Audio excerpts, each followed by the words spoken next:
A trusted voice of truth and light. The narratives that mislead most of us aren't outright lies. They're the deliberate omission of facts that could give us a more complete picture.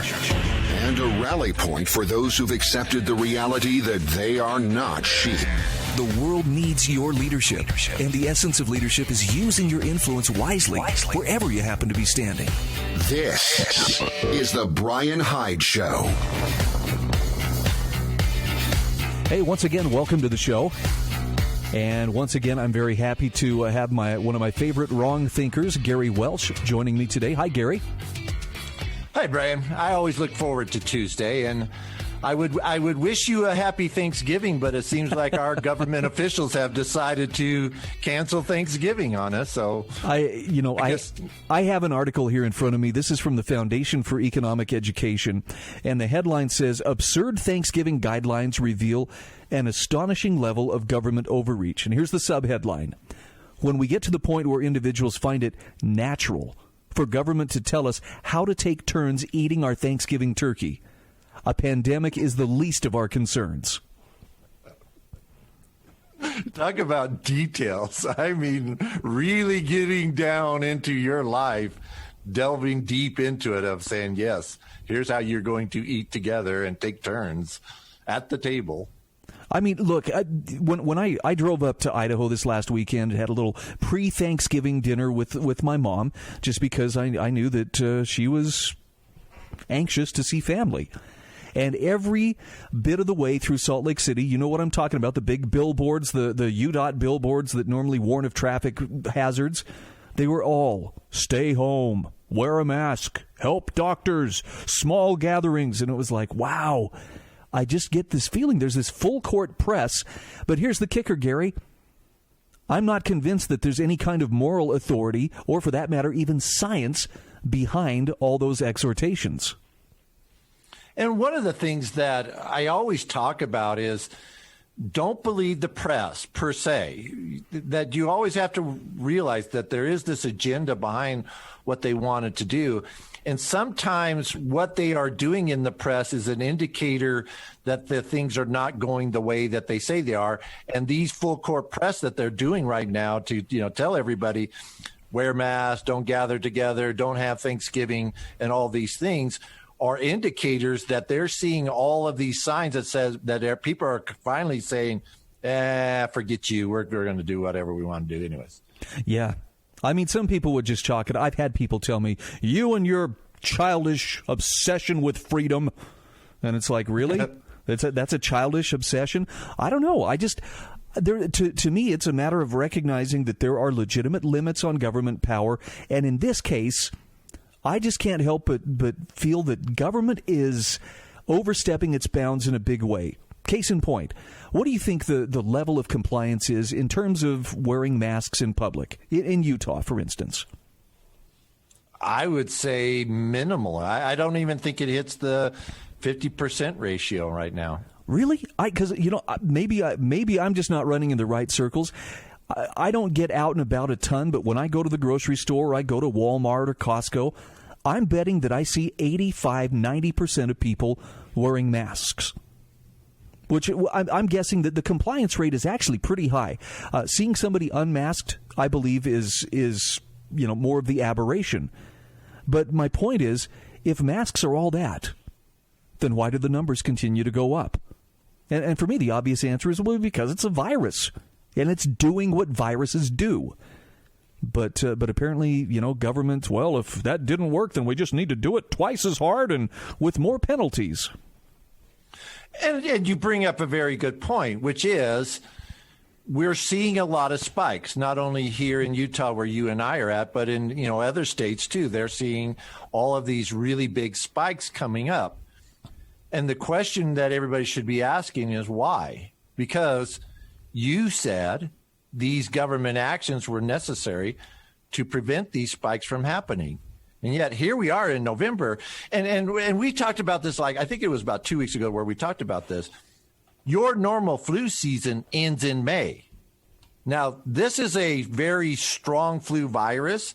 It's a very deadly flu virus, and it is a little different. But make no mistake, its characteristics on how it multiplies, how it acts, how it reacts with the body is a typical flu virus. It is of that genre of viruses where it is not very different from the flu in that by May, it should have died out like every other flu virus. Now it mutates and comes back again in a different form, but that's not what we're seeing. We are seeing the original virus still go around. And the question is, why are we seeing this in November?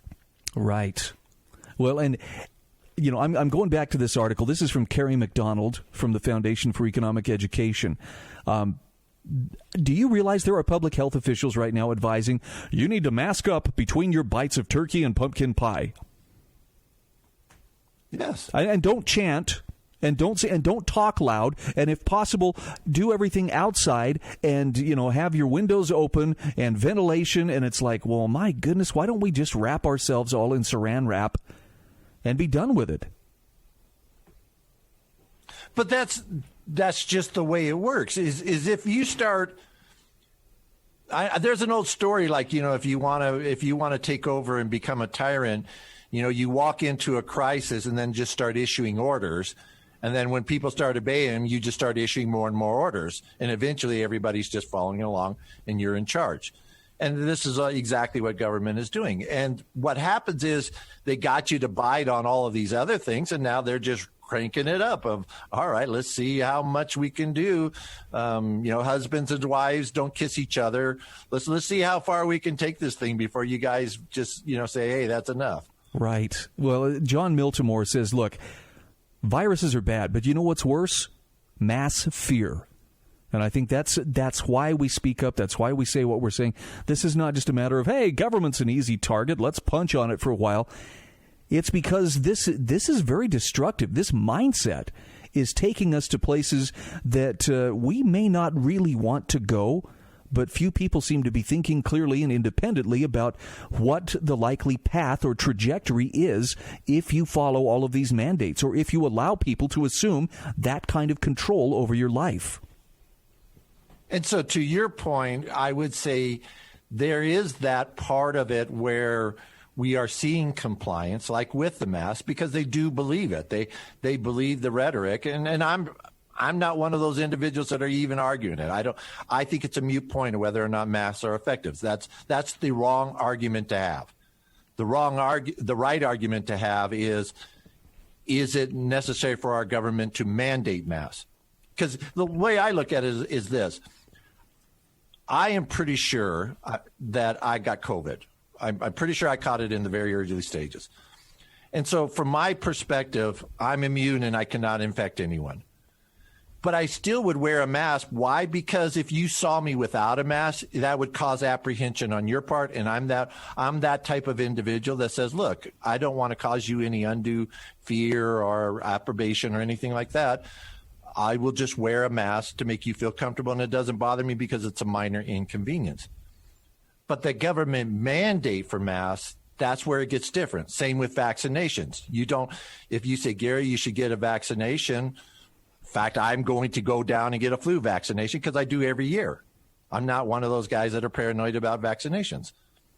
But you tell me I have to get one, then all of a sudden I'm saying no. That's a different story. No, I really believe it needs to be something that people freely choose or choose not to embrace.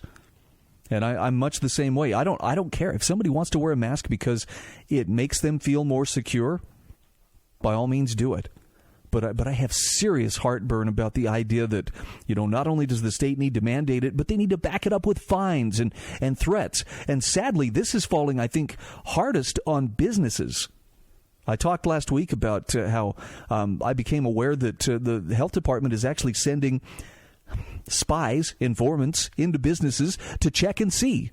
Are the employees wearing their masks? Worse, they're checking to see, are the employees getting after customers who may not be masked, and threatening to fine them if they're not acting as enforcers. That seems like overreach. So when we come back from the break, let's actually talk about that, of effectiveness of voluntary compliance versus mandated compliance. Yeah, kind of like the difference of what we saw in, where was it, Sweden? And I believe Yes. Norway and Finland as well. None of them locked down. None of them had serious, punitive mandates. And yet they have all weathered the COVID storm about as well as it can be weathered. Better than us. Yep, no worse than their lockdown neighbors, and in many cases better in the sense that they're not burdened by a bunch of economic baggage at this time because they didn't shut down their economy. Who knows? Maybe there's a lesson in there for us.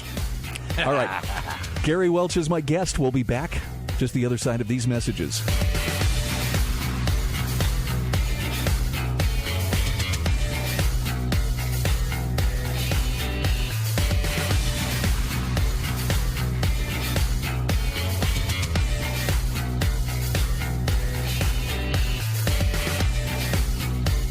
This is the Bryan Hyde Show.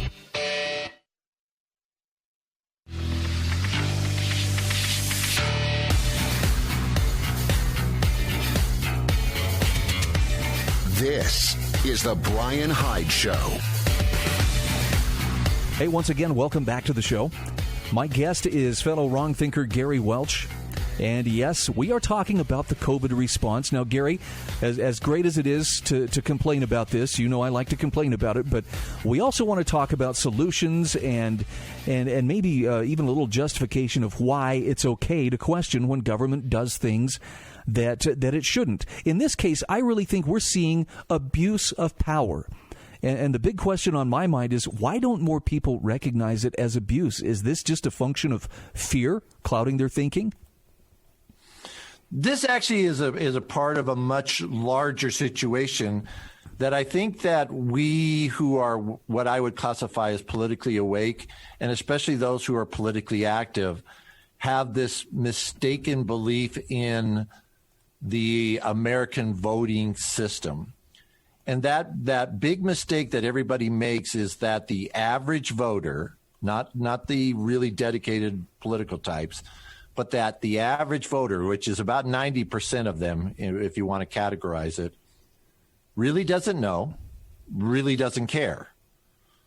How they, the way they vote, the things that they act upon and the things that they do, it is not a big deal to them. It doesn't register on that level of threat like it does to you and I, because this is that whole awake kind of experience. I see it, you don't.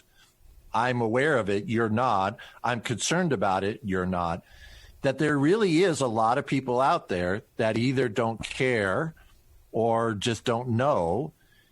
And we try to get them to understand. And there's a part of me that says that is a wasted endeavor. And I know that sounds very negative, but I always tell everybody it's not the 90% that you have to work with. It's the 10% who are. These are the people who are going to write the letters, go after their congressmen, who are going to vote religiously, who are going to be active in campaigns and things like that. You got to just get that 10% to be aware or to take action. Okay. Would you agree with that? Yeah. What I need to understand, though, is how do we get past that disconnect between people and government? And I think it's getting worse, frankly. I mean, without stumping too much on, all the election nonsense that's been going on. I think the lack of legitimacy or the decline in legitimacy of government in the minds of many Americans, like tens of millions of Americans, I don't think it's ever been stronger. Right. And so that's actually pretty cool, because you're opening up a much bigger picture by going down this path, which is this. A lot of people think that the American Revolution was one about these lofty goals and really big principles. And the reality of it is, when you look at the writings that were going on at the time, when they were writing in that time frame of what they were doing and what they were thinking and why they were doing the things they were doing, the number one thing that comes out is frustration. It wasn't like we want to fight for liberty and we want to create rights for men and all that, because none of that was even in their minds at that time. There was no Constitution in the United States per se. At this moment in time, they were looking at maybe individual colonies revolting together to throw off it. But it was this frustration. And they talked a lot about the incompetence, the egotistical attitude of, you are just colonists, go away, don't bother us. Why do we want to be concerned about you? And that whole attitude that these rulers had, that's really what started the revolution. Was they came to the realization, which is what we need to do, in that those people who are in charge, they're inept, they're incompetent, they're idiots, they're egotists, they're abusers. They want power, but they don't have the ability or the personal characteristics to be good leaders. They're just after the power, and more importantly, they do not care about you. And I think that's a mindset that we have to start perpetuating. And this is why I say, don't argue about masks. Don't argue about the viruses. Argue about the government actions that they're taking, like COVID. Did it work?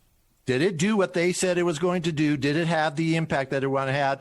And here we are in November saying, nope, you didn't do it. You messed up. That's what we got to start perpetuating. Is these guys are messing up. They always mess up. Why are we giving them power? Right. No, that's the question that, well, I wish more people would find the courage to ask. And I don't know how to break through that, because, it seems like something that it would take to get people to in the words of one of my favorite callers, Rob, here's a shout out to you. When are people going to wake up? I don't want to just scare them. I don't want to have to use hyperbole or shocking, sensationalized content to try to wake them up. I want to try to persuade them, look, it's in your interest to look at this, but I don't know. I think the fear has rendered a lot of people immune to those kinds of facts. Well, that's what the Wrong Thinkers is all about, is awakening the 10%. And it's not so much even awakening the 10%, is saying, okay, we, the 10% that are awake, that are aware, and that are willing to do the things necessary to make change happen, what can we do? And it's within that realm. That's who I'm speaking to all the time. I don't want to say I don't care about the average voter, but I'm not too concerned about them because they're so disconnected from what is happening. They see a 30-second commercial and that's it, and that's what they believe. These are the guys that vote for the rhinos, and we vote for Mitt Romney because we know his name, even when he's the most lousiest senator candidate that was on the ticket. That's just who they are and what they are, and we have to live with that and accept that that's who they are. But there is this 10% where we can do the type of things where we can take these actions. And we talked about it last Tuesday. I still think it's a very big issue. Focus on local elections and focus on nullification, and taking this 10% and saying, okay, you run as a candidate in the city government, you run as a candidate for a county commissioner, you run as a candidate for the state legislature. And all of these people have this same mindset, and the supporters and everyone, we all get behind them and say, let's do that. And I always say this, give the right kind of people in control of the city, county, and state legislatures. You could put Karl Marx as president and all his buddies in Congress, and we will still be a much freer, much more prosperous nation than we are now. Yeah, I would agree. I want to see those problems solved at the lowest possible level. Now, the fly in the ointment on that one, and we've seen this here in the state of Utah, is, those federal dollars, they are so inviting. And I mean, Gary Herbert extended the state of emergency just a few weeks back because he wanted to keep continuing getting those federal emergency, funding dollars. I don't know how you break that kind of thing other than, clean out the manure and put some fresh straw down, so to speak. Yeah, my operative word is patience. Okay. That is kind of a fly and open. You have to be patient. You have to be willing to take time. And here's the thing: the socialists were good at that. They were willing to wait 100 years to get their cause, fully fomented. They were willing to do that. They knew that going into it in 1913. It's not going to happen in our lifetimes. But that willingness to be patient and let it run its course has put them in where the position that they are now. We need to have that same kind of patience. When we come back from the break, I want to pick your brain about just how big is the threat that we are facing as a country. And I'm going to get into some election stuff here. I know that Biden taking office, there are a lot of people saying, oh, this is going to be a game changer. They're already making lists of the people who supported Trump, and the camps are being made up, to re-educate them and so forth. I want to see how you feel about that. Can we talk about that on the backside of this break? Please. Okay, we'll be back right after this. This is the Bryan Hyde Show.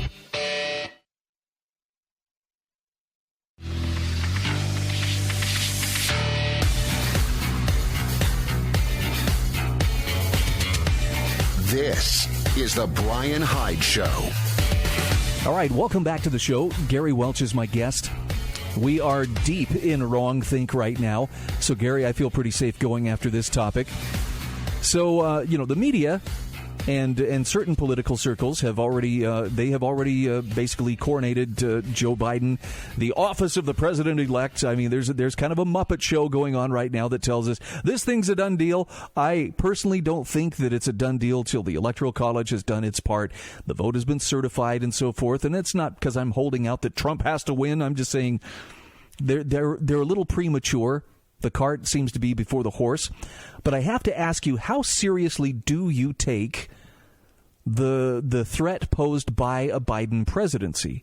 I look at some of the people who allegedly Biden is considering for, cabinet nominations and whatnot, and it looks like he's positioning himself for a pretty hardcore power grab.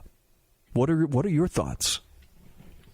So let's go take a look back at the last two Democrat presidents, which was Obama and Clinton. Do you feel that either or both were able to pretty much have their own way? No, not entirely. In fact, at the risk of being a heretic, can I tell you, I actually look back on the days of the Clinton presidency and with a bit of longing, like, my freedoms felt more secure under Bill Clinton than they do now, than they did under George W. Bush in some ways. And it's in part because they didn't get their way entirely. There were some things they got. I remember, that's when the big push to nationalize health care and Clinton care. Hillary was trying to push that clear back in, 93, 94? Right. It didn't happen. Yeah. Well, it didn't happen until Obama took office, and then we got it in 2010. But no, your point is well taken. The president doesn't have a blank check. They don't have absolute power. But I'm also looking at this from the standpoint of if the election system itself is prone to being gamed, and I really think it is. I'm not saying I know for a fact that there was this much fraud and this is why the election appears to have gone the way that it went. But the same people who have spent the last 4.5 years doing everything in their power to remove Donald Trump from power, I don't think that they suddenly became, model citizens and set aside their ambitions and decided to let this thing play out safely and securely and fairly. That just doesn't make sense to me. I think it's an awful shame that with all the technology and with all the capabilities that America has, that we cannot secure the most precious thing we have, which is the right to vote, and have a good vote, a vote that represents what the people actually did. These Dominion machines that we see going around, the mail-in voting process that they currently have. And I'm not saying that they are bad per se. I'm not opposed to technology. I'm not opposed to doing things differently. But when it is obviously flawed, when it is obviously showing that it can be manipulated, and they let it go. And here is the hardest thing for everybody to hear, and I am sorry to be the one to tell you this, but that comes with the WrongThinker hat that I wear. Okay. And that is this. Both sides want a fraudulent voting system, just like both sides want a big government, because you okay, Biden, you got away with it this time, but we're going to take those Dominion machines next time, and we are going to perpetuate the fraud and get our guy in. Recognize that we have a third world type corruption in our government right now, and we have to recognize that they are manipulating elections, that they are committing crimes, that they are doing immoral and illegal acts, that they are violating our rights, that they are stomping all over us. That to me is like the height of corruption in our government, and it's got to be solved by having somebody stand up and say no. And right now, again, I hate telling the Republicans this, but your party is just as much involved with it as the Democrats. I'm sorry, but deep down inside, I'm telling you the truth. Well, and just to reinforce, how do you know he's telling the truth? I have 2 words for you. Mitt Romney. There you go. I mean, is Mitt Romney a mainstream Republican or not? The answer is yes. He's very much so. Now, I don't look at Trump as, he is the political savior who is going to, save our country. And I don't mean any offense to those who do put a lot of stock in him.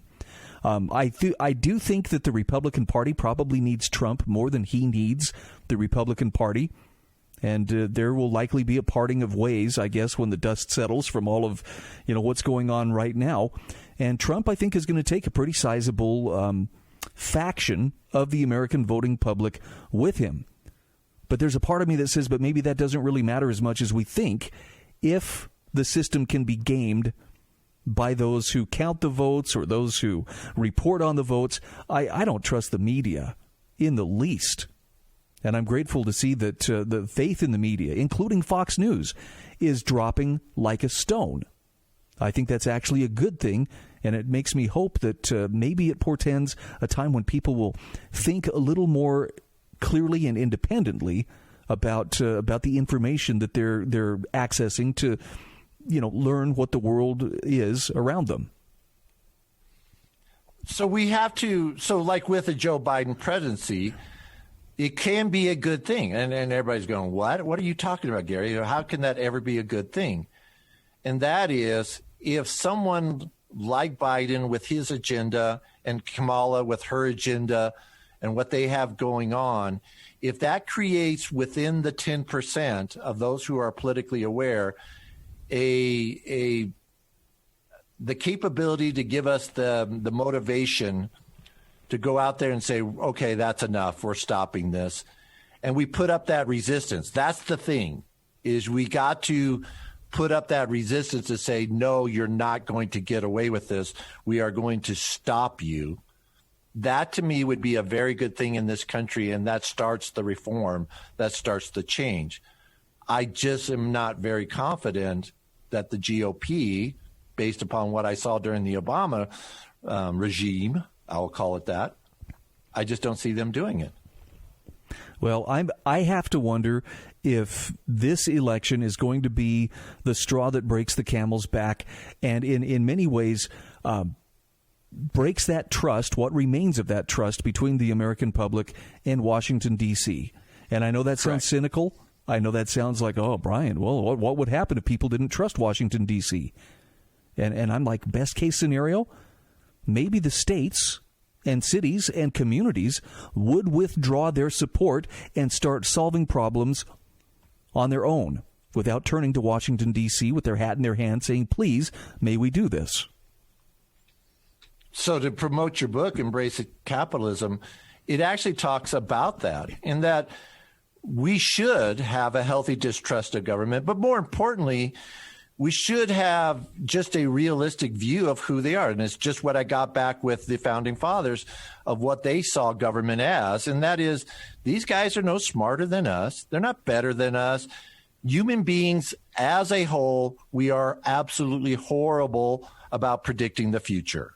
There are no people out there that's clairvoyant and has that ability to predict the future, and we're horrible at it. So why give them power at that? Why say, well, they're better at that you should control my life? That we should have that healthy distrust, and more importantly, a trust with ourselves. I think that's the biggest thing, is we don't trust ourselves. No, agreed. We've outsourced that. Let somebody else take care of it. And unfortunately, for those who are, I'll use the word awakened rather than woke, those who are paying attention are starting to realize, wow, the trade-off here is that we have very little say in too many areas of our life, to the point where, as we illustrated at the beginning of the show, you literally have authorities who are telling you this is how you should eat your Thanksgiving dinner.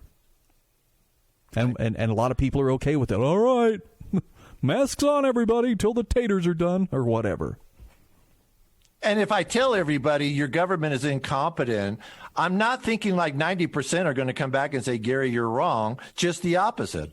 I think 90% are going to come back and say, yeah, you're right. They are incompetent. Okay, if they're incompetent, why are they in charge? Would you do that in anywhere else? Or would you do that at your church, or would you do that in your store or your work or something like that? To say, yeah, let's have the incompetent people in charge. Man, I know it's probably just nostalgia, and I'm probably not even remembering it right, but it seems like times were simpler.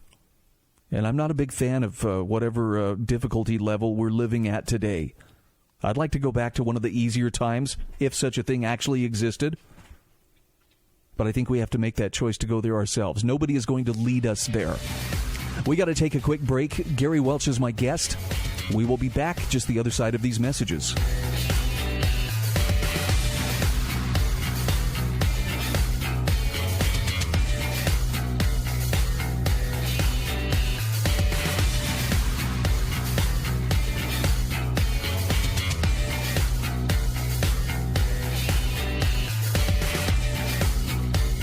This is the Bryan Hyde Show.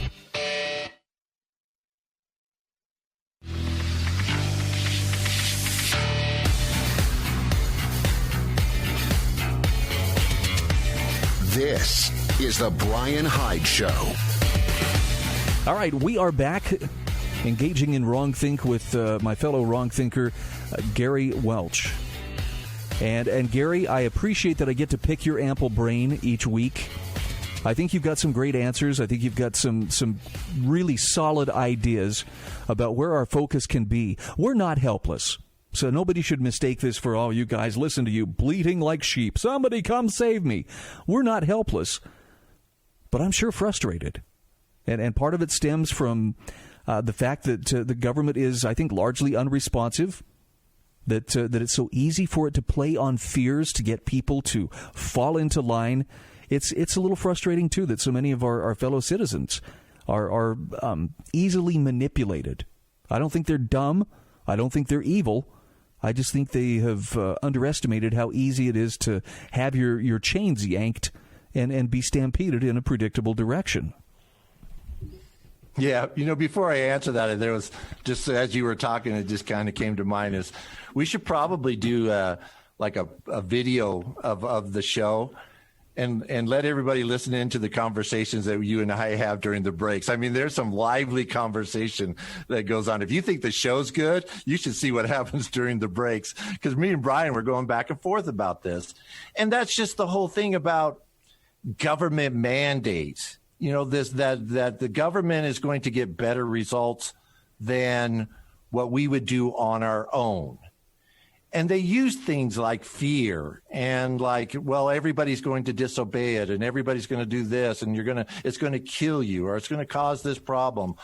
They use these kinds of things to get you into that pattern and saying, okay, well, we'll turn it over to you and you guys will run things. But I think COVID is like it is the best example of government doing something wrong and the tragic consequences that come out of that. And where I'm going with this is just this. What if they would have said, here's this disease, it's very deadly, here's what we know about it, we think you guys should social distance, we think you guys should wear masks, we think that you should limit your gathering, but we just want to tell you about it. No mandates, no nothing. We're just going to do that. My point is what COVID proved was that the mandates probably didn't have any more difference than had they just done that, because the same people who were out there that weren't wearing masks, that weren't social distancing, that were gathering and all that stuff, still did it anyways. Your mandates didn't accomplish what you said it was going to accomplish, which was to stop this disease from spreading, which only occurs in your ego-driven mind, delusional mind, I might add at that says, yes, I'm all powerful and I can stop diseases because I'm in the government and I told them so. I told COVID, don't you dare spread COVID, and I have that power. It didn't make a difference, Brian. No. And I saw, I think it was Tom Woods posted an email earlier today. Anti-COVID measures don't work, so that's your fault. And he gives the example of, he says, remember when the CDC credited masks for bringing down cases in Arizona? He says, when they say ridiculous things like this, they give the green light to people who want to blame their neighbors for rises in cases. Well, since we know masks work, the rise in cases must be because of you, stupid anti-science people who refuse to wear them. Even though mask compliance is as high as ever, he says, these pro-science people just know it can't be because they know masks at the very least go a long way towards solving the problem. And then he shows a graph. And it shows, you know, that first huge spike in cases. This would have been back, I'm guessing, around April, May. And this is where the mask mandates came in. And then it went way, way down. And that's where the CDC says, well, see, masks brought the curve down. But the mask mandates still are around. And now that curve is right back up where it was before and going higher. And the CDC is completely silent. So how about that? He says, could it be that the masks didn't bring the curve down after all? That these curves seem to do more or less the same thing no matter what? And you're seeing this apparently in one blue state after another that supposedly followed the science. They're still seeing a rise in cases. And all their people can do is blame their neighbors. Well, it's because you're not wearing your mask or you're not doing the right thing. So if the science isn't working, I guess the bottom line is that means someone somewhere must not be sciencing. Yeah. Go figure that one, right? He says, I wonder who that is. And I love this comment. He says, I guess by an odd coincidence, people in Arizona and Rhode Island must have chosen the exact same moment to stop sciencing. Or virus is going to virus. We're seeing the same thing here in Utah. People screaming at their neighbors to wear masks. But it's had a clear and unmistakable effect. The cases are still going up. And it's just a scenario where it is demonstrating that what they did was actually worse than what all of the other options that were out there. And that's what I always point out to, is that these guys really, it's not only that they are not smarter than you, but in a lot of cases, they are actually worse than their private sector equivalent. And where I will really go to that is in the science community. These epidemiologists that are working for the government, that is not the cream of the crop, folks.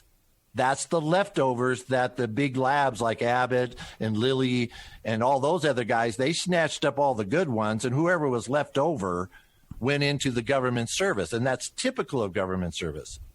That is just the way it is. So for them to sit there and say, this is what we're going to, and it was flawed from the very beginning. That's really what bothers me, is because if they really wanted to stop this disease, there was one way where they could have done it, and it would have been effective and it would have worked. And that is all of us sequestered in our homes for 3 months. Wow. You might have had a shot at it, at stopping. I think that would have worked. I could feel very comfortable in saying that would have stopped it because it would have broke the chain. But they knew they couldn't do that. So what did they say? They said, well, we're going to limit gatherings, but we're all going to let you go to Walmart. You know, when you opened that door and created that, it basically the whole thing broke down at that point. You know, you can't go to church, but you can go to Walmart.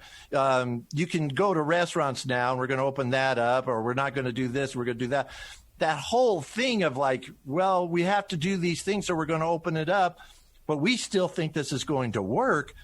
Like, what were you thinking? That was idiotic to think that would work. And if you really did believe that, that makes you worse than if you knew it wasn't going to work, but you just did it to show you have power. I would rather accept that, because at least you're aware of something. Whereas if you were a complete moron and said, oh, yeah, this thing is really going to work, that troubles me even more.